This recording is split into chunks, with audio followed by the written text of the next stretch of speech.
Programme जुर्म और सज़ा के साथ मैं हूं आपकी मेज़बान पाकीज़ा ज़ाहिद। नाज़रीन, आज के प्रोग्राम में जिक्र करेंगे सबसे पहले कोयटा में वाक़े जबले नूर से कुरान शरीफ के कदीम नुस्खे चोरी होने का। बात करेंगे पंजाब भर में जारी तजावुज़ात के खिलाफ ऑपरेशंस की और जानेंगे कि क्या अब काला जादू और सफली अमल करना पाकिस्तान में काबिल सज़ा जुर्म बनने जा रहा है। बैरून मुल्क से आया टैक्सी ड्राइवर पेशावर में क्यों कातिल कर दिया गया। सिंध के शहर मिट्टी में 7 साल मासूम बच्ची से जिनसी ज्यादती का अफसोसनाक वाकया पेश आया और इस्लामाबाद में नौजवान के साथ पेश आने वाले वाकये जिसने हर आंख को अश्क बार कर दिया है।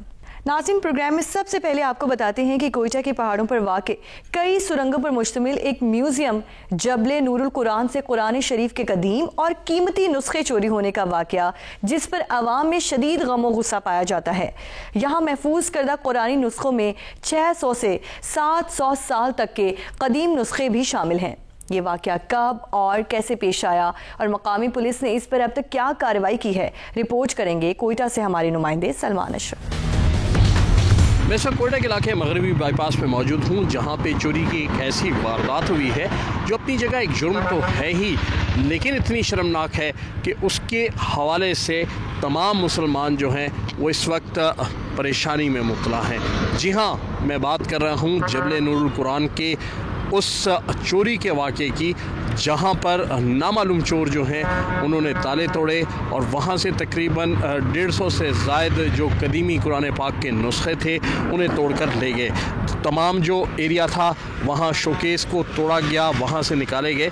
कैमरामैन से मैं कहूँगा ये वो जबले नूरुल कुरान का एरिया है जहाँ पे ये वाक़या पेश आया था।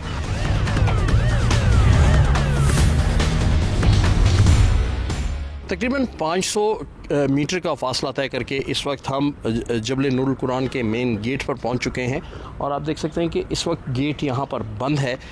यहां पे चौकीदार बैठा हुआ है।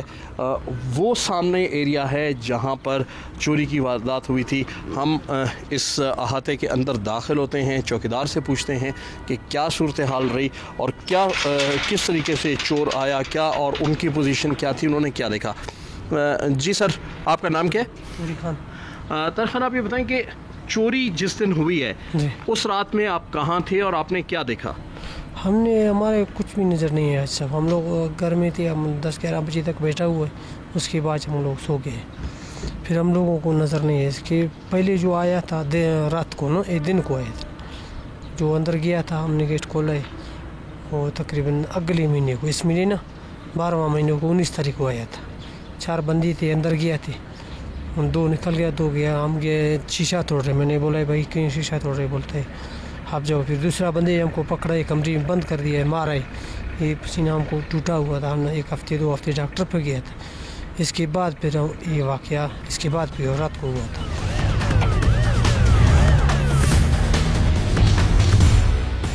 इस वाक़े की अगर बात की जाए तो इसमें अभी भी तफ्तीश के बहुत से ऐसे पहलू हैं जो गौर तलब हैं, जिसको देखकर इस वाक़े में मुलविस अफराद तक जल्द पहुंचा जा सकता है। सबसे पहले अभी तक ये तयन नहीं हुआ, सारी चीज़ें एज्यूम की जा रही हैं कि वो मेन गेट के साथ से आएंगे, लेकिन मेन गेट नहीं टूटा हुआ था। उसके बाद अगर देखा जाए तो इस सारे रूट के साथ एक पहाड़ी सिलसिला है। पहाड़ी सिलसिले के साथ इंटर होने के बाद दीवार को तोड़ा गया है। ये इसके बावजूद यहाँ पर सीसीटीवी कैमरास बंद थे। सीसीटीवी कैमरा बंद होने के साथ बहुत से सवालात को जन्म देता है जो हल तलब हैं।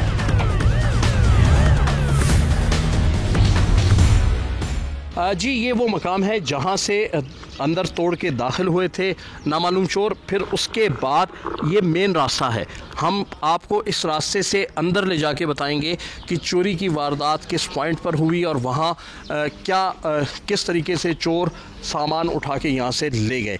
अब सूरत हाल ये है कि मैं कैमरामैन के साथ हम इस मेन जो हॉल है उसमें दाखिल हो रहे हैं। ये पॉइंट है जहाँ से डाबरिज गिरा के तमाम दीवार को तोड़ के वो नामालूम चोर जो है वो अंदर दाखिल हुए थे। उन्होंने अंदर दाखिल होकर यहाँ से आगे चलते हुए यहाँ आप देख सकते हैं कि अभी भी उनके जो यहाँ से दीवार तोड़ी है उसकी मिट्टी और उसका जो मलबा, उसके पत्थर वगैरह हैं, उसके निशानात अभी भी पाए जाते हैं यहाँ पर।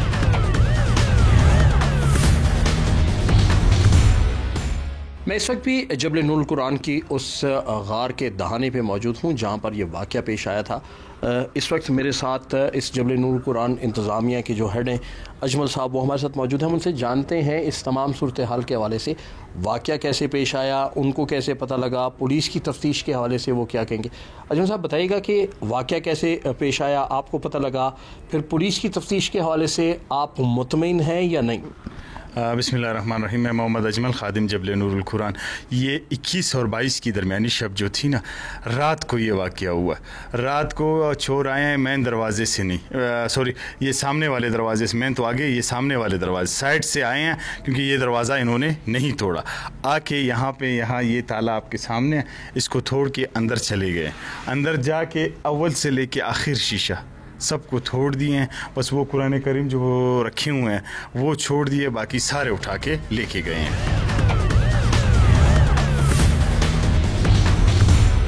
ये आप यहाँ पे देख सकते हैं कि यहाँ पे बाज़ाब्ता तौर पर जाए नमाज भी बिछाई गई हैं।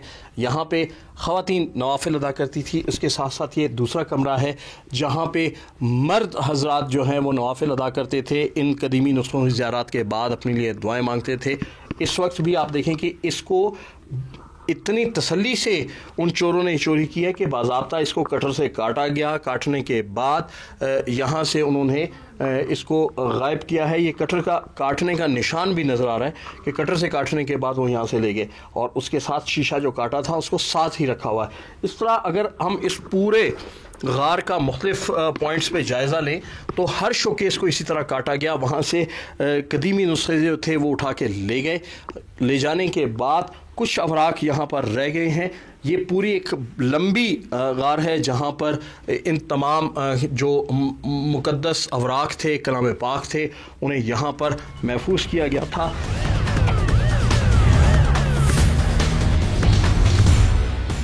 जी, जबल नूर वाक़या के हवाले से जब हमने रब्ता किया पुलिस से तो पुलिस का कहना है कि वो इस वाक़े की तहकीकात मुख्तलिफ खतूत पर कर रही है। कोई अहम क्लू जो है इसमें उन्हें मिला है जिसको मज़ीद वो लेकर आगे बढ़ रहे हैं। हम जानेंगे SSP ऑपरेशंस कोयटा मोहम्मद बलोच साहब से कि इस वाक़े की, इस केस की तहकीकात कहाँ तक पहुँची। मोहम्मद साहब, तहकीकात कहाँ तक पहुँची इस वाक़े की? देखें, इस सिलसिले हमने जितने भी वहाँ पे लोगों की मूवमेंट रही है या जितने भी इर्द गिर्द जो एरिया के अप्रोचेस हैं, उस एरिया के अप्रोचेस की जो फुटेजेस हैं और जहाँ जहाँ हमें लोगों के साथ इंटरेक्शन में इलाके के जितने भी हमें डिटेल्स पता चली हैं उस पर हमने थोड़ा बहुत काम किया है और होपफुली हमें कुछ ना कुछ चीज़ें सामने आएंगी और इंशाल्लाह और जितना भी क्राइम सीन पे हमें चीज़ें मिल सकती थी तो वो हमने वहाँ पे कलेक्ट कर ली है। उनका एनालिसिस अभी भी जारी है, तो होपफुली इंशाल्लाह किसी न किसी नतीजे पे पहुँच जाएंगे।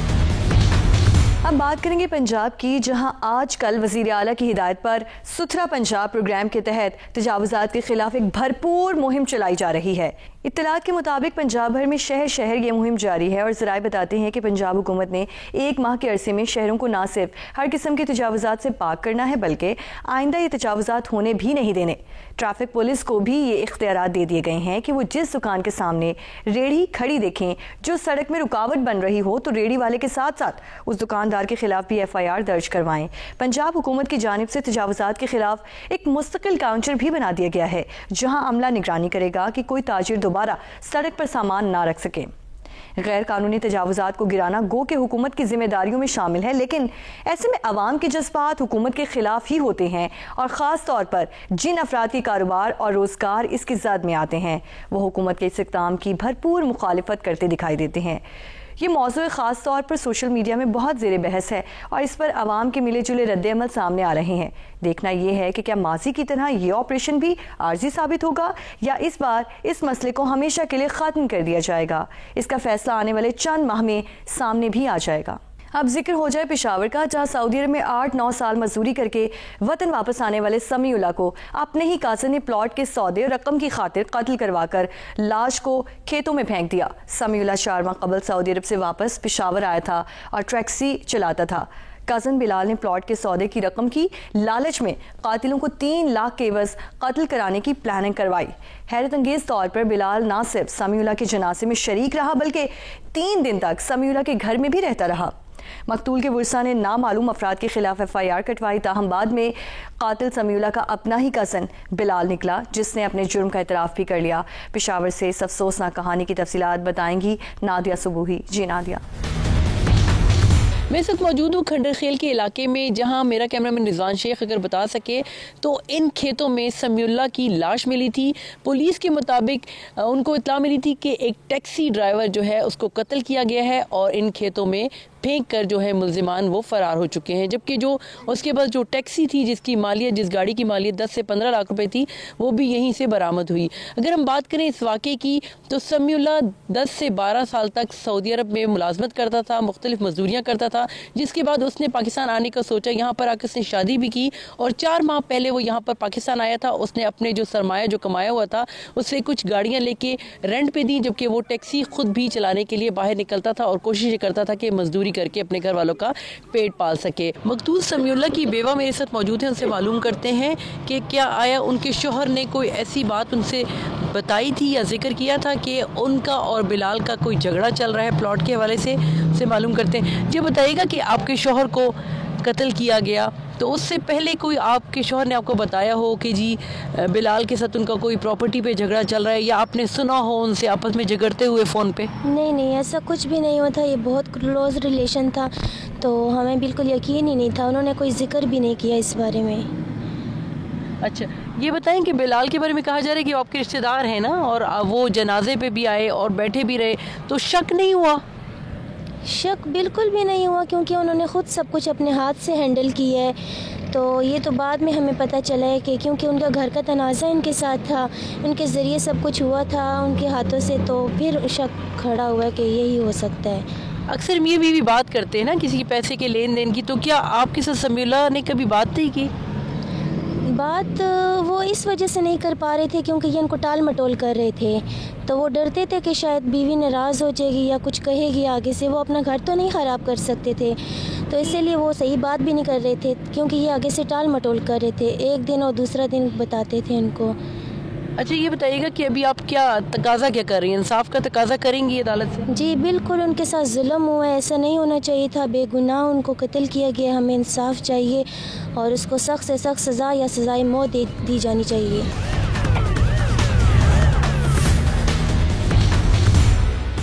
मैं इस वक्त मौजूद हूँ मिर्ची गेट के इलाके में, जहाँ पर जो मकतूल के भाई हैं उनसे बात करेंगे कि उनको कैसे पता चला कि उनका कत्ल भी हो गया और भाई की डेड बॉडी इस इलाके में पड़ी हुई है। जी बताएंगे कि आपको कैसे इत्तला मिली थी? बिस्मिल्लाहिर्रहमानिर्रहीम। तकरीबन 9:30-10 बजे के करीब मेचनी गेट के से कॉल आई कि आपके भाई का कत्ल हो गया है, डेड बॉडी यहाँ पड़ी है, तो आप फ़ौरन यहाँ आ जाएं। तो हम भाग कर यहाँ आए, जब देखा तो उनकी डेथ हो चुकी थी, उनको किसी ने गोली मारी थी।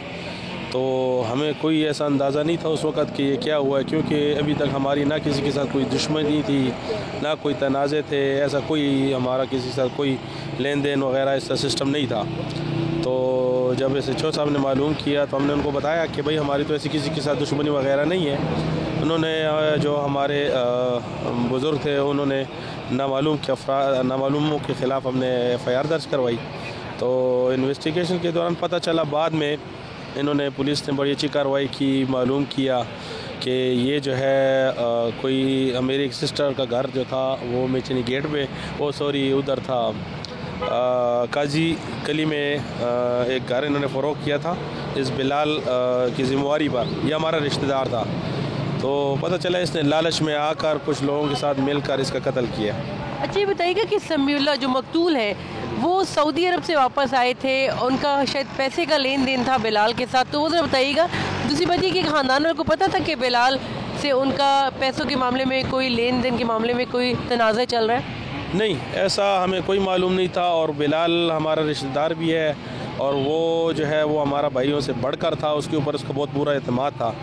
तो वो उसके साथ बहुत मतलब मिला जुला हुआ था, आना जाना था, ना हमें इस तरह का कोई शक व शुबा था उसकी तरफ। वो हमारे साथ इधर भी मौजूद था, डेड बॉडी के साथ भी मौजूद था, जब हम मुर्दाखाना गए थे वहाँ पे मौजूद था, जनाजे में भी मौजूद था। तो लगातार 3 दिन वो हमारे साथ वहाँ बैठा भी रहा है। तो इस हवाले से हमें उसके ऊपर कोई शक नहीं आया, लेकिन बाज़ इन्वेस्टिगेशन के बाद हमें पता चला कि ये इस पूरे केस में मुलविस है, इसी का प्लान है, इसी ने सब कुछ किया है। तो जैसे ही पुलिस वालों ने इनको गिरफ़्तार किया तो बाद में इन्होंने और 2 साथियों का नाम लिया कि उनके साथ मिलकर इसका कत्ल किया है, इसी पैसों की लालच में आकर।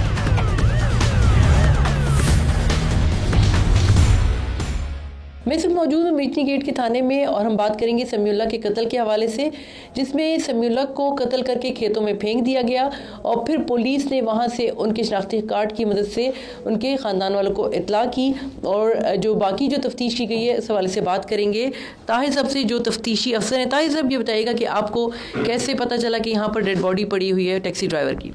बिस्मिल्लाहिर्रहमानिर्रहीम। इस तरह हुआ था कि जब इतला मिली पुलिस को कि कंडरखेल रोड पर एक लाश कत्लशुदा पड़ा है, तो जब पुलिस उधर पहुंच गई तो एक टैक्सी ड्राइवर था, उसके साथ गाड़ी भी खड़ी थी और रोड कंडरखेल रोड पर कत्लशुदा पड़ा था।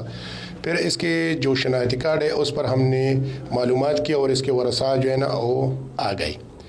तो फिर उसके वालिद और भाई ने ये बतलाया कि जो मेरा बेटा है ये टैक्सी चलाता था, हमारा किसी के साथ कोई दुश्मनी वगैरह नहीं है, और नामालूम खिलाफ दावेदारी की, इस पर मुकदमा दर्ज हुआ।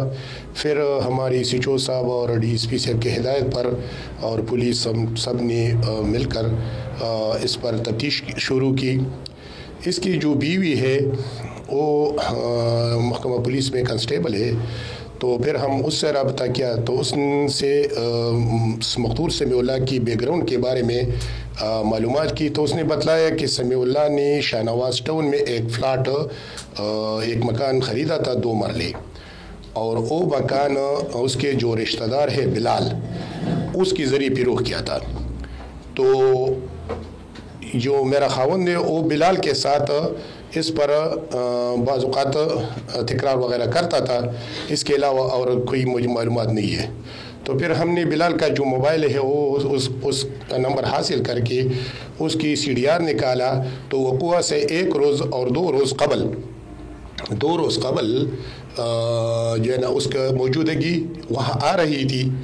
तो फिर हमने इस बिना पर बिलाल को उठाया और इसको इंटरोगेट किया, तो उसने इकरारी जुर्म किया क्या बिल्कुल ये मैंने जो मकतूल समीउल्लाह का जो मकान था वो 41 लाख रुपए रियाज नामी शख्स पर फ़रोख्त किया था, और उसमें 10 लाख रुपए मैंने समीउल्लाह को मौका पर दी थी। बकाया रकम जो है ना उसका 4 माह था, तो वो 4 महीनों में वो पैसे मुझे वक्तन फ़वक्तन मिलता था और मैं वो खाता था।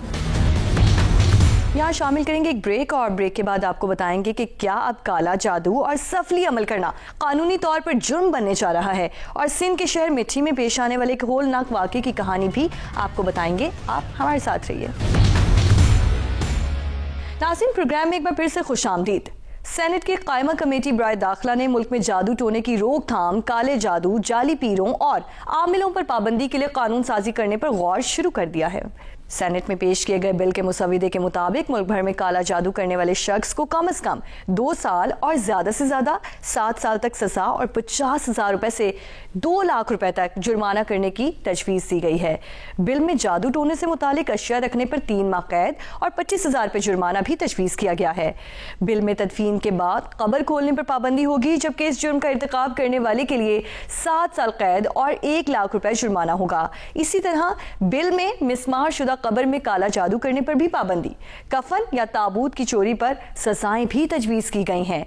बिल में जादू टोने से मुतालिक इश्तिहारात, इशात और किताबें बेचने या खरीदने पर भी पाबंदी होगी, जिसकी खिलाफ वर्जी पर 1 साल कैद और जुर्माना किया जाएगा।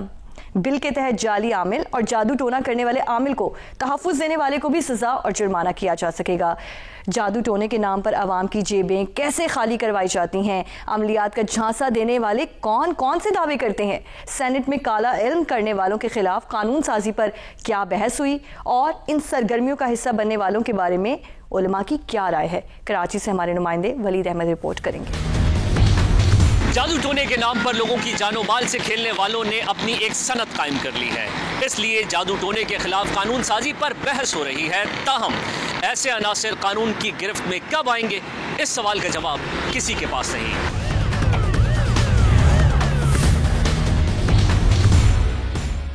हेलो जी, अस्सलाम वालेकुम। वालेकुम अस्सलाम। सर, ये मैंने दीवार के ऊपर एक जगह आपका ये नंबर देखा था। जी जी, बोलिए, क्या मसला है? राहत साहब बात है। जी जी जी सर, मसला मेरा ये है कि असल में मैंने एक जगह से कर्ज लिया हुआ है ना। अब वो कर्ज तकरीबन कोई 5-6 लाख रुपए का कर्ज है। उस बंदे ने मुझे इतना ज़्यादा तंग करके रखा हुआ है। हर वक्त वो मुझे कॉल करता है, धमकियां देता है। मेरे ख़ानदान में उसने सबको बोल दिया है, कोई 4-5 मेरे कज़न्स हैं उनको भी फ़ोन करके बोल दिया है। तो मैं चाहता हूँ कि कुछ ऐसा हो कि वो खामोश हो जाए, क्योंकि मेरी तो 25,000 तनख्वाह है, मैं उसको दे ही नहीं पा रहा हूँ कर्ज। शादी हुई है, मेरे 4 बच्चे हैं, लेकिन मैं कर्ज तो उसको दे ही नहीं पा रहा हूँ। हो जाएगा मेरे बेटा, लेकिन इसके ऊपर भी खर्चा आएगा, वो खर्चा कैसे करेंगे आप? बात सिंपल है सादी। सर, मैं 10-15 हज़ार रुपए तो खर्च कर सकता हूँ, बस ये कि उस बंदे का मुंह बंद कराना है। देखिए की है कि मेरे बेटा मैं उसका मुंह बंद किया, मैं आपका जितना भी कर्जा है मेरे चीज खत्म करवा दूंगा मैं। आई ना बात समझ? और बंदा खुद 4 बंदों में खड़ा होके बोलेगा मुझे इससे 1 रुपए भी नहीं चाहिए, कर दूंगा मैं ऐसा। लेकिन इसके लिए हमें कलाम का सहारा लेना पड़ेगा, अमल पढ़ाई तवीज करके इंसान का दिलो दिमाग अपने कब्जे में करके अपनी तरफ ज़ेर और रागत किया जाएगा। जैसे हम चलाएंगे अपने मर्जी के मुताबिक उससे हर एक काम करवाएंगे। आई ना बात समझ? वो तो मामला मुश्किल नहीं है, काम आपका हो जाएगा। सारा काम जिन्नात मुकराद हमजाद बिरयानी की ताकत से करके दूंगा, सारा काम हवाई चीजों के जरिए करके दूंगा आपको। आई ना बात समझ? ना आपकी चीज आपको खिलाने की जरूरत है, ना पिलाने की जरूरत है, ना जो बात करने की आपको जरूरत पड़ेगी। लेकिन इस कलाम को चलाने के लिए मुझे बाजार से चंद खुराक की जरूरत पड़ेगी, जिसमें जाफरान, अगरबत्ती, मुश्क, कांटा से गौलोचन, बरकशमाला, कादुल्लू के नाखून, कटी किनारी, डेंकू दस, इन चीजों का बाजारी खुराक का खर्चा आपको 48 या 55 रुपये का खर्चा आएगा लगभग। सर, असल में अगर इतने पैसे मेरे पास होते ना तो शायद मैं आपको रब्ता ही नहीं करता, मैं उसको दे देता, उसका मुंह बंद कराता। मेरे पास 10 से 12-15 हज़ार रुपए तक हो सकेंगे। मैंने आपसे खुली बात की है, मैंने आपसे तो ठेकी ठुकी बात ही नहीं की। मेरे कम सामान बाजार का, मेरी जेब पे सामान नहीं है, अमल पढ़ाई तवीज का। मैं आपसे एक पैसा भी नहीं ले रहा, मैं तो आपको यहाँ तक कह रहा हूँ कि आपको एक पैसा देने की जरूरत नहीं पड़ेगी उसको। तो वो बिल्कुल खामोश हो जाएगा। ये मतलब ऐसा होगा कि वो खामोश हो जाए, बस मैं ये चाहता हूँ कि खामोश हो जाए। मैं कहता हूँ कि खामोश क्या मेरे भाई, वो सारी चीजें छोड़ देगा। 1-1.5 साल में मेरे हालात बेहतर हो जाएंगे, मैं उसको पैसे दे दूंगा। तरफ रुख ही नहीं करेगा मेरे धंधा, वो आपकी तरफ रुख ही नहीं करेगा। आई ना बात समझ? सही है, सही है, ठीक है, चलिए। बस 4 बंदों में खड़ा होके कहेगा कि मुझे इससे भी तो मेरा कोई ताल्लुक वास्ता ही नहीं है इससे, मेरा तो एक पैसा भी नहीं देना है इससे। बस सही है, कुछ आप ऐसा अमल करें कि बस ऐसा हो जाए, बस मैं पैसे करता हूँ। मैं कहता हूँ कि जहाँ से आपकी सोच खत्म होती है वहाँ से मैं अपना काम शुरू करके दूंगा आपको इंशाअल्लाह।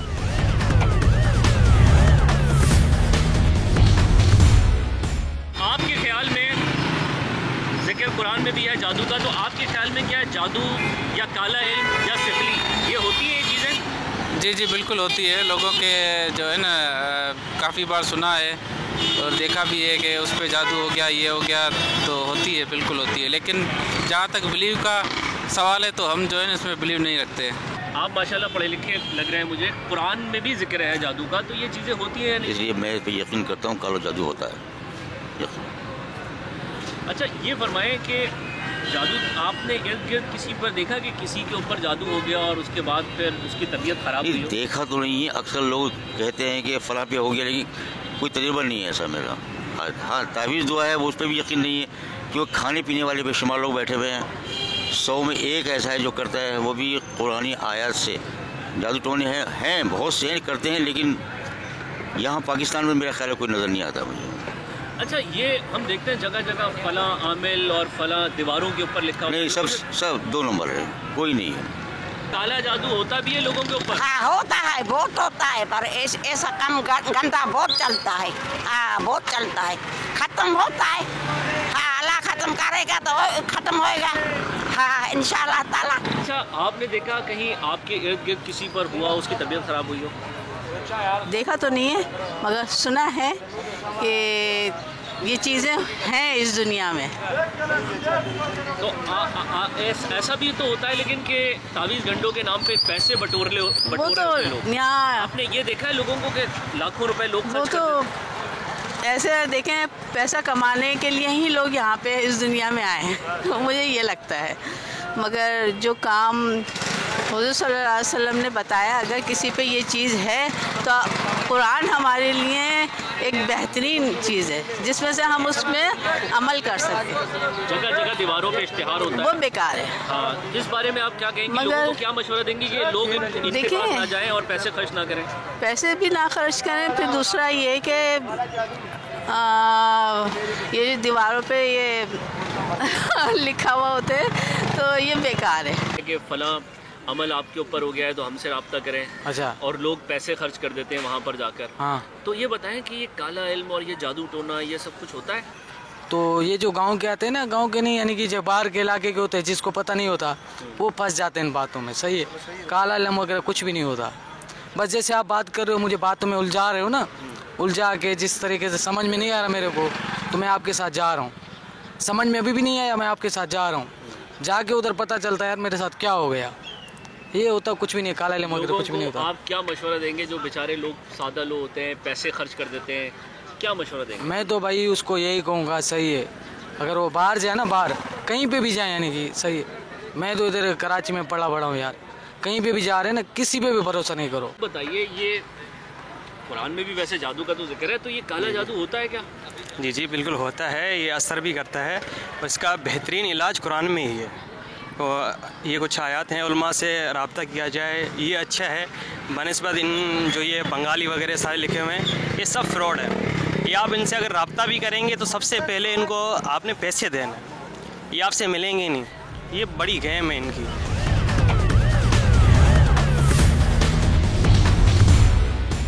बिस्मिल्लाहिर्रहमानिर्रहीम। देखिए, जादू दर हकीकत कुरान मजीद बुरहान रशीद में इसका ज़िक्र मौजूद है। हज़रत सैयदना सुलेमान अला नबीना अलैहिस्सलातु वस्सलाम के अहद मुबारक में जादूगरों की तरफ लोग माइल हुए। आपने जब देखा कि बनी इसराइल और यहूद जादूगरों की तरफ माइल हैं, तो वो तमाम किताबें जिनमें जादुई मंत्र थे आपने ज़ब्त फरमाई और अपने तख्त के नीचे, अपनी कुर्सी के नीचे उनको दफन कर दिया। बाज़ शरीर लोगों ने कहा कि सुलेमान अलैहिस्सलाम का वो इल्म था, बाद वालों ने कहा जो किताबें उन्होंने दफन की और उस इल्म के ज़रिए वो सल्तनत व हुकूमत करते थे। ये बात चलती रही और फिर जब नबी करीम अलैहिस्सलाम की बेसत हुई तो आप अलैहिस्सलाम पर कुरान मजीद बुरहान रशीद की आयात नाजिल हुई और अल्लाह रब्बुल इज़्ज़त जल्ला व अला ने हज़रत सुलेमान अलैहिस्सलाम से जादू की बराअत का इजहार कुरान में फ़रमाया और अल्लाह ने फरमाया वमा कफ़र सुलेमान, हज़रत सुलेमान अलैहिस्सलाम ने कोई कुफ्र नहीं किया, यानी जादू को कुफ्र से ताबीर फरमाया। तो वो जादू नहीं करते थे, बल्कि दर हकीकत जादूगरों के जो मंत्र थे उनकी किताबें उन्होंने ज़ब्त फरमाई थी। अब रहा कि जादू है क्या, तो इसकी बहुत सी तारीफ़ात उलमा इस्लाम ने बयान फरमाई हैं, जिनमें से एक तारीफ़ यह है कि किसी शरीर और बदकार शख्स का अमल मखसूस के ज़रिए खिलाफ आदत काम करना, आदत के ख़िलाफ़ काम करना, ये जादू या सहर कहलाता है। और आदत के ख़िलाफ़ वो काम किसी भी तरह कर सकता है, किसी मंत्र के ज़रिए, किसी मुशरिकाना कलिमात के ज़रिए, किसी लफ्ज़ को रट लेने के ज़रिए, क्योंकि अल्लाह ने अल्फाज में ताबीर तो रखी है, तासीर भी रखी है। देखिए, आप किसी को बुरा कहते हैं तो उसको फ़ील तो होता है, कोई असर तो ले रहा है, वो अच्छा कहते हैं उसको अच्छा फ़ील होता है, वो अच्छे का भी असर ले रहा है। तो अल्फाज में, मंतर में तासीर तो है, चाहे वो कुफ्र पर मुश्तमिल हो, चाहे वो रूहानियत पर मुश्तमिल हो। तो ये जो शख्स होता है जादूगर, ये मखसूस अमल करने के बाद खिलाफ आदत काम को कर लेता है और ये चीज़ असरअंदाज सामने वाले पर भी हो सकती है, इसको जादू से ताबीर किया जाता है। नाज़रीन, प्रोग्राम में आगे बढ़ते हैं और बात करते हैं सिंध की, जहां मिठी शहर में 7 साला मासूम बच्ची से जिनसी ज्यादती का अफसोसनाक वाक़या पेश आया है। वहशी सिफ्त मुलजिम ने शाम ढले कॉलोनी में अपने घर की गली में खेलती हुई बच्ची को चीज़ लेकर देने का बहाना बनाया और सुनसान इलाके में झाड़ियों में ले जाकर जिनसी ज्यादती का निशाना बना डाला। बच्ची के साथ क्या हुआ और क्या अब तक मुलजिम को गिरफ्तार किया जा सका है? जाए वक़ुआ से तफ्तीशी अफसर के साथ वाक़े की तफसीलात समेत कहानी के दीगर पहलुओं पर मिठी से हमारे नुमाइंदे अब्दुल गनी बजीर की रिपोर्ट देखिए। ज़िले थरपारकर के हेडक्वार्टर शहर मिट्टी की सरान कॉलोनी में 22 जनवरी को शाम के वक्त जो है वो वहशी सिफत मुलजिम की जानिब से 7 साला बच्ची को इसी जगह पे जहाँ पे मैं मौजूद हूँ, यहाँ से गली में खेलते हुए उन्होंने उठाया और ज़बरदस्ती यहाँ से जंगल में ले जाकर जो है वो जिनसी ज़्यादती का निशाना बनाया। मैं इस वक्त उसी जगह पर मौजूद हूँ और मेरे साथ मौजूद हैं बच्ची के चचा। उनसे बात करते हैं कि ये वाक़या कैसे पेश आया है। ये शाम का टाइम था, बच्चे इधर रोड पे गली में खेलते रहते हैं। तो ये शाम का टाइम था तकरीबन 6 बजे का।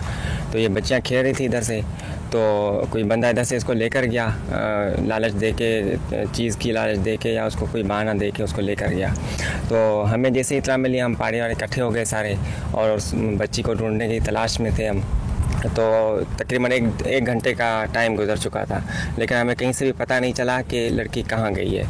तो किसी बंदे ने, पाड़े के किसी बंदे ने हमें बताया कि यहाँ पे एक शख्स खड़ा। तो हम भी ये ढूंढते ढूंढते आगे निकल गए थे। ये बहुत ख़तरनाक रास्ता है, आगे झाड़ियों में ढूंढते ढूंढते तो हमें आवाज़ सुनने में आई। हम जैसे ही वहाँ की तरफ भागे हैं इस कोने पे, तो मुलज़िम जो जवाबदार था वो तो भाग गया है। हमने उसी टाइम जो है बच्ची को उठा के पुलिस को तब इतला दिया। पुलिस बर वक्त उसने कार्रवाई की पुलिस ने और मुलज़िम को गिरफ़्तार कर लिया।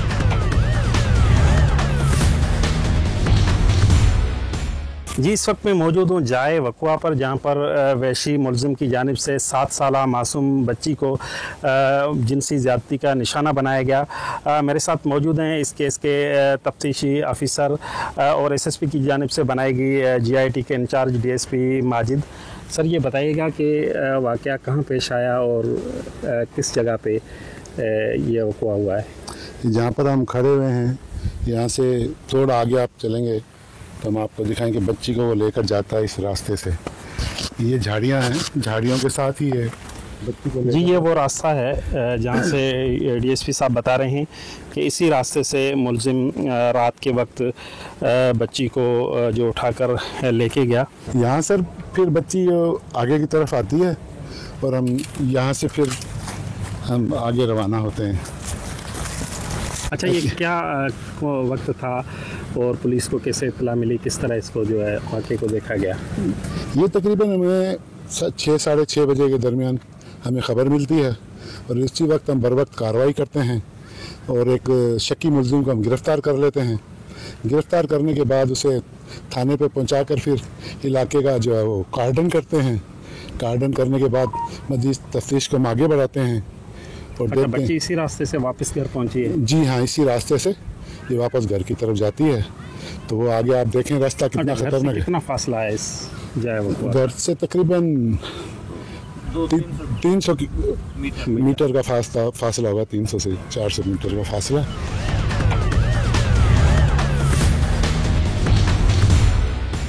थरपारकर बार एसोसिएशन ने इस केस को मुकम्मल तौर पर देखा है और मेरे साथ इस वक्त मौजूद हैं सीनियर एडवोकेट जावेद अख्तर। उनसे मालूम करते हैं कि इस केस के अंदर, इस एफआईआर के अंदर कौन सी दफ़ात शामिल हैं और इन दफ़ात के तहत वो किस तरह की जो है वो सज़ा मिल सकती है।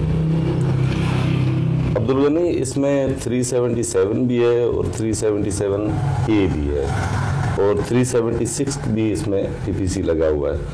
तो इस केस के अंदर जो अभी ट्रायल होना है वो होना है एंटी रेप एक्ट के तहत। तो अभी एडिशनल सेशन जज की कोर्ट में ये केस चलेगा। अभी इन्वेस्टिगेशन चल रही है, 14 डेज में उसका आएगा चार्जशीट के बाद जितनी भी उसकी साइंटिफिक एविडेंस आती है वो सारे वहाँ पे प्रूव होती हैं और पूरा केस चलता है। और अगर उसमें कोई नहीं आती है उसकी डिस्क्रिप्शन सीज, तो इस केस के अंदर इस एक्यूज को फांसी भी आ सकती है, क्योंकि लास्टली जो ज़ैनब अलर्ट बिल आया था उसके बाद ही रेप केसेस जो बच्चों के अंदर आए थे उसमें पूरी लेजिस्लेशन हुई है और एंटी रेप की भी हुई है और ज़ैनब अलर्ट भी है उसमें।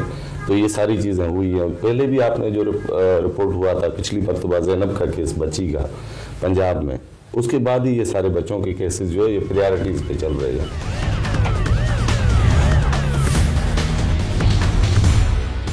जी, इस वक्त मैं मौजूद हूँ एसएसपी थरपारकर के दफ्तर में और हमारे साथ मौजूद हैं एसएसपी थरपारकर डॉक्टर समीर नूर। एसएसपी साहब से मालूम करेंगे कि इस अफसोसनाक जो वाक़या पेश आया है इसकी किस तरह से तफ्तीश की जा रही है और इस वाक़े की उनको कैसे इत्तला मिली। सर, ये बताइएगा कि ये जो वाक़या आया है इसकी किस तरह से पुलिस तफ्तीश कर रही है और कैसे आपको इत्तला मिली और इस वक्त इसकी इन्वेस्टिगेशन क्या है? बिस्मिल्लाहिर्रहमानिर्रहीम। पहले तो हम मजम्मत करते हैं ऐसे वाक़यात की जो दिल खराश और इल फेटेड इंसिडेंट्स बच्चों के साथ जिनसी ज़्यादती की होते हैं। ये हमारी सोसाइटी में ये इंसिडेंट नहीं होने चाहिए। बच्चे पाकिस्तान का फ्यूचर हैं और इतनी इमोशनल और साइकोलॉजिकल ट्रामा इनिशियल स्टेजेस में जब इनको मिल जाती है तो फिर फ्यूचर में इनके काफ़ी इश्यूज़ रहते हैं। तो हम इसकी मजम्मत करते हैं और ऐसे केसेस को हम बहुत ही सीरियस और हाई प्रायोरिटी पे लेते हैं। गवर्नमेंट सिंध गवर्नमेंट की भी यही डायरेक्शन है, हमारे आईजी साहब की भी यही डायरेक्शन है। जैसे ही ये इंसिडेंट रिपोर्ट हुआ, उन्होंने थाने में आके कंप्लेंट दर्ज कराई कि हमारी बच्ची के साथ ज़्यादती हुई है। उन्होंने बच्ची को मेडिकल के लिए हॉस्पिटल भेज दिया, ख़ुद मौके पे चले गए, वहाँ पे शवाहिद इकट्ठे किए और मुलजिम की तलाश जारी उन्होंने कर दी। ये उन्होंने अच्छा काम किया, और अगर ख़ुद चले जाते हॉस्पिटल में तो शायद मुलजिम को भागने का मौका मिल जाता। और अच्छा, मुलजिम को कैसे गिरफ़्तार किया गया और उनकी उम्र क्या है, किस तरह से शनाख्त की गई कि ये मुलजिम है? जैसे ही वो मौके पर पहुंचे, उन्होंने शवाहिद वहाँ से इकट्ठे किए और उन लोगों से उन्होंने इन्फॉर्मेशन हासिल करना की कि यहाँ पे एक बच्ची के साथ ज़्यादती हुई है, किसी अननोन बंदे को तो आपने नहीं देखा यहाँ पे। तो उनको फिर सस्पिशियस हुआ, एक शकी बंदे को वहाँ पे ले आए, लोकल इन्फॉर्मेशन जैसे वहाँ को उनको मिली। उन्होंने वहाँ इनसे इंट्रोगेशन की और साइमल्टेनियसली ये हमने किया कि जब बच्ची हॉस्पिटल में थी तो हमने कुछ तस्वीरें उनके लिवाई की इनको भेजी कि यार इनमें हमें शक पड़ता है, इनमें से किसी ने तो ज़्यादती नहीं की। पर उसमें से जब लिवाई की को तस्वीरें भेजी गई, उनमें से एक तस्वीर को बच्ची ने खुद आइडेंटिफाई किया, यही है, जिस पे पुलिस को भी शक था और पुलिस उसको ले आई थी, और उसके बाद उसने अपने इकबाल जुर्म भी कर लिया। अभी वक्त तो एक ब्रेक का, और ब्रेक के बाद वापस आएंगे और आपको इस्लामाबाद के एक नौजवान की कहानी बताएंगे जिसके कत्ल के मुजरिमान बिलाखिर अपने अंजाम को पहुंच गए। वाकया क्या हुआ, ये जानने के लिए हमारे साथ रहिए। ब्रेक के बाद खुशामदीद। इस्लामाबाद में एक बेवा माँ के वाहिद सहारे को चंद पैसों और मोबाइल फ़ोन की खातिर डाकुओं ने कत्ल कर दिया। वसीम 3 साल की उम्र में यतीम हो गया था और इस्लामाबाद के एक निजी स्टोर में बतौर कैशियर काम करके गुजर बसर कर रहा था कि जब यह अफसोसनाक वाक़या पेश आया। इस्लामाबाद पुलिस ने जदीद टेक्नोलॉजी का इस्तेमाल करके इस अंधे कत्ल के मुलजिमान को ना सिर्फ पकड़ लिया बल्कि अदालत से मरकजी मुजरिम को सज़ाए मौत भी दिला दी, जबकि इसके साथी को उम्र कैद की सज़ा सुनाई जा चुकी है। मुजरिमान ने मुतासर ख़ानदान को धमकाया, डराया, लालच भी दिया, मगर मकतूल के वालिदा ने हर हाल में इंसाफ ही चाहा। वाक़े की तफसीलात रिपोर्ट करेंगे इस्लामाबाद से हमारे नुमाइंदे अयाज अकबर यूसुफ से।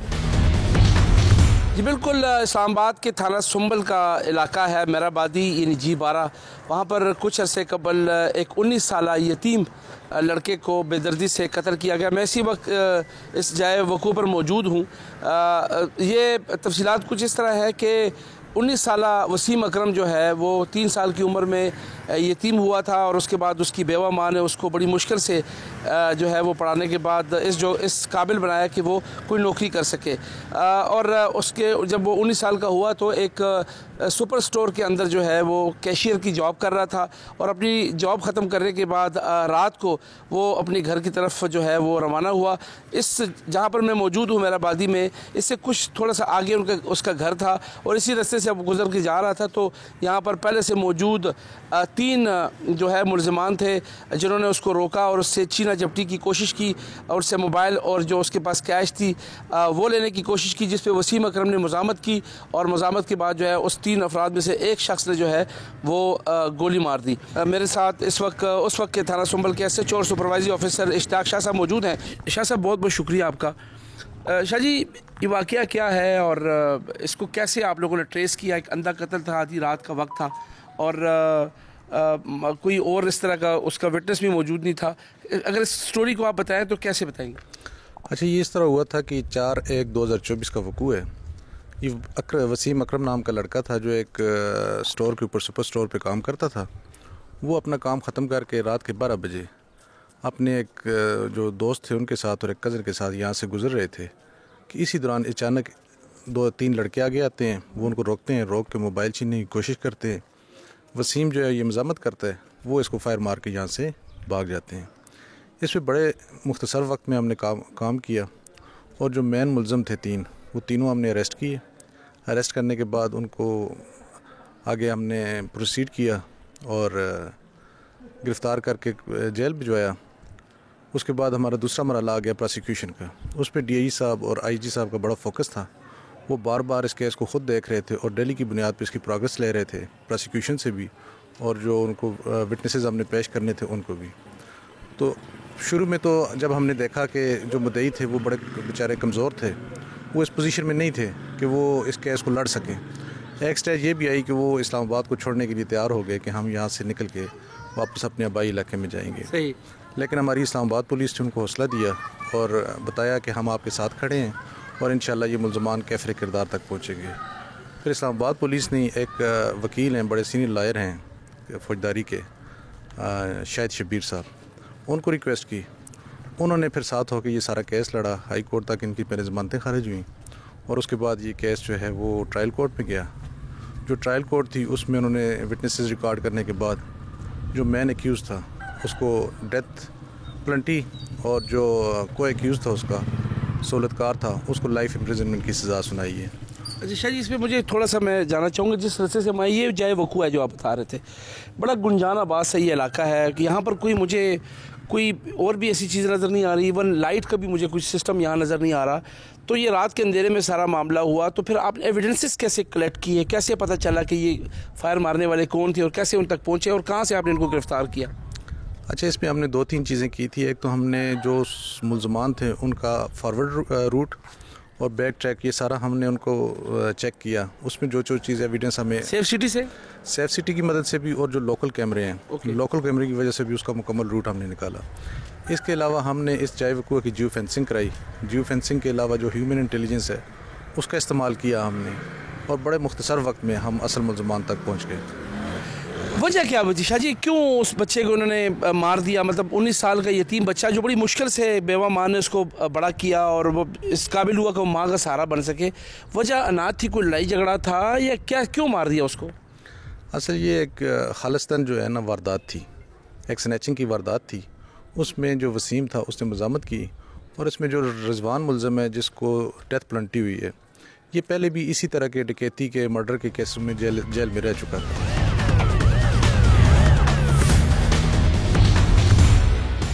19 साल वसीम अकरम को जिस बेदर्दी से और नाहक कत्ल किया गया, उस हवाले से हम आपको तफसीलात दे रहे हैं। और बिल्कुल ही एक ऐसा कत्ल था, एक अंधा कत्ल था जिसको इस्लामाबाद पुलिस ने ट्रेस भी किया।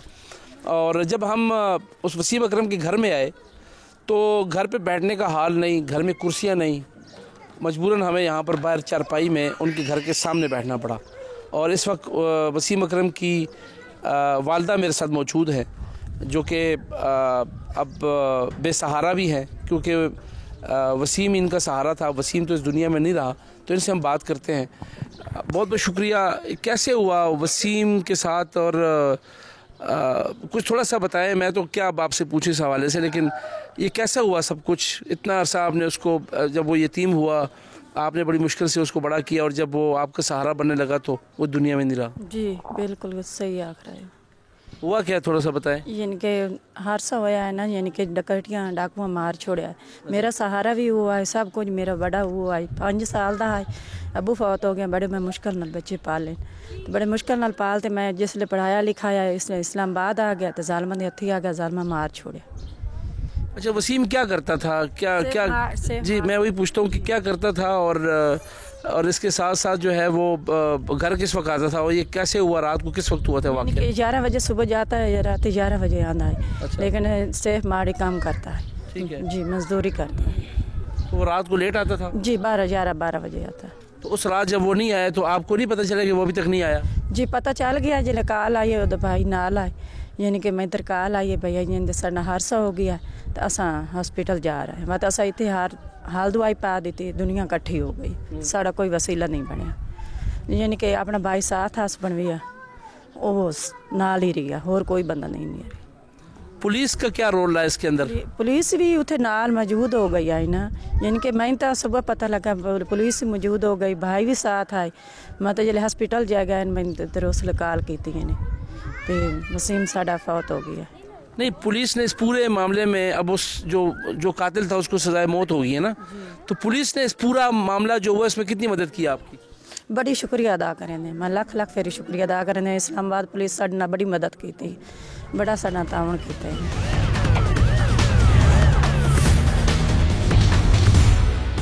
जी बिल्कुल, वसीम अकरम के घर पे मौजूद हूँ मैं, जो अब इस दुनिया में नहीं रहा और मेहनत मजदूरी के लिए अपनी ड्यूटी से वापस अपने घर आ रहा था।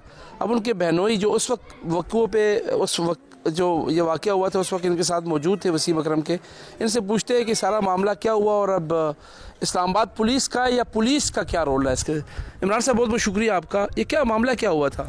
सर हम उधर G11 में ड्यूटी करते थे, मैं भी वैसे दर्जी का काम करता हूँ, वो सेफ मार्ट में नौकरी करता था। हम वापस आ रहे थे तो रास्ते में वैसे हमारे पास बैग नहीं होती थी, पैदल आ रहे थे तो वो मस्जिद वाली मीनार वाली मस्जिद है असलम मार्केट में ना जी। तो वहाँ पे हम जब पहुँचे हैं ना तो एक चौक है, चौक के नज़दीक पहुँचे हैं तो उधर से ना हमारे सामने दो बंदे आए हैं। तो उन्होंने हमसे ना पिस्टल के गन के पॉइंट पे ना हमें बोला कि जो कुछ है दे दो। मेरे साथ वसीम भाई चल रहा था तो उसने अपना सामान दे दिया। बाद में मैंने अपने कोट से सामान निकालने लगा तो भाई वसीम ने उनसे मजम्मत कर दी। मजम्मत करते हुए मैंने उनको बोला वसीम छोड़ दो, वसीम छोड़ दो। वसीम नहीं छोड़ा, उसने इतनी देर में ना कोई कसर नहीं छोड़ी, फायर मार दिया और फायर उसने मारा डायरेक्ट इस धरी मेन पॉइंट पे लगा। भाई वो कितने बंदे थे? वो वैसे जो सामने थे वो दो थे, एक तीसरा बंदा उनका ना पीछे बैक साइड पे खड़ा था उनको प्रोटेक्ट करने के लिए। हाँ जी, वो मतलब उनको गाइड कर रहा था कि बंदे आ रहे हैं या नहीं आ रहे, ये उनका मसला था। लेकिन बंदा था साफ ज़ाहिर मेरे साथ फिर हादसा हुआ। जब मैंने FIR लिखवाई तो दो बंदे मैंने बताया क्योंकि मेरे सामने दो ही आए जी। तो इसलिए जब ये मैंने 15 पे कॉल हो गई, पुलिस आगे कोई 10-15 मिनट के अंदर आई। तो उसके बाद पुलिस ने मतलब हमें तसल्ली दी कि हम आ गए हैं, आपके साथ जो हुआ है। मैंने सब कार्रवाई करवाई, मुनीर शाह भी आ गए, मतलब सारे जो टीम थी पूरी टीम वहाँ पे पहुँच गई। वहाँ से मतलब उन्होंने सब कुछ जो खून आलूदा शलूदा या नाखूनों की जो सब कुछ सारी मतलब कार्रवाई या नक्शा बनाए। उसको बनाने के बाद हमें उन्होंने एम्बुलेंस के ज़रिए कॉम्प्लेक्स को फेमस अस्पताल में पहुँचा दिया।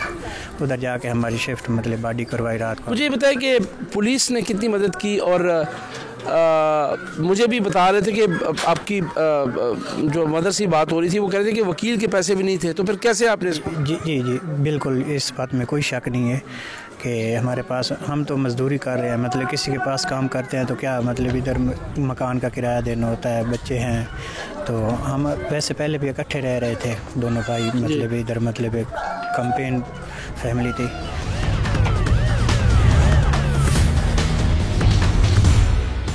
जिस वकील ने उन तीनों मुलजमान में से दो को, एक को सजाए मौत और एक को उम्र कैद दिलवाई है, शाहिद शबीर साहब हमारे साथ मौजूद हैं। इनसे हम बात करते हैं कि इनको किन चैलेंजेस का सामना पड़ा। शाहिद साहब, वकला के बारे में मशहूर तो यही है कि बगैर पैसों के तो वो दस्तखत भी नहीं करते, तो आपने इतना बड़ा केस लड़ा और इस फैमिली का, तो कैसे अब तक ये फैमिली पहुँची और फिर मतलब किस माइंड सेट से आपने केस लड़ा बगैर पैसों के? जी थैंक यू, मैं आपका शुक्रगुजार हूँ कि आप इस पर एक प्रोग्राम बराबर चला रहे हैं। गुजारिश ये कि किसी रेफरेंस से हमारे पास आए, और जो वकला के बारे में मशहूर है ऐसा नहीं है, वो इस तरह से है कि जब भी हमारी एक मुकद्दस पेशा है और हमारी कोशिश ये होती है कि जब भी इस तरह का कोई मजलूम शख्स आए तो हम उसकी पूरी हेल्प करें। तो ये लोग मेरे पास आए किसी रेफरेंस से, obviously I have not charge a single penny, और जब इनकी पोजीशन थी कि 17 साल 19 साल का बच्चा छोटा था, उसकी डेथ हुई थी और उसको बेदर्जी से मारा गया था, और इस्लामाबाद की ये पोजीशन बन चुकी हुई है, हर गली कूचे में यही है। तो उस वजह से हमने इसको देखते हुए कि ये नीडी पीपल है तो हमने हेल्प की, अपनी तरफ से कोशिश पूरी की और पूरी तरह से हमने इनका मुकदमा लड़ा है। अगर आप मुझसे पूछेंगे तो मैंने तमाम काम छोड़कर भी इनके साथ खड़ा होकर इनका मुकदमा लड़ा है, सिर्फ इसी वजह से कि हमें कोई इंसाफ दिलाए। और अल्हम्दुलिल्लाह मैं अप्रिशिएट करूँगा कि ऑनरेबल कोर्ट ने भी 1 साल के अंदर इस केस को डिसाइड किया, और एक को सज़ाए मौत हुई है, एक को लाइफ इम्प्रिजनमेंट हुई है, और तीसरा जो था उसका कोई कंसर्न नहीं था। ये 2 लोग ही थे इन्वॉल्व थे।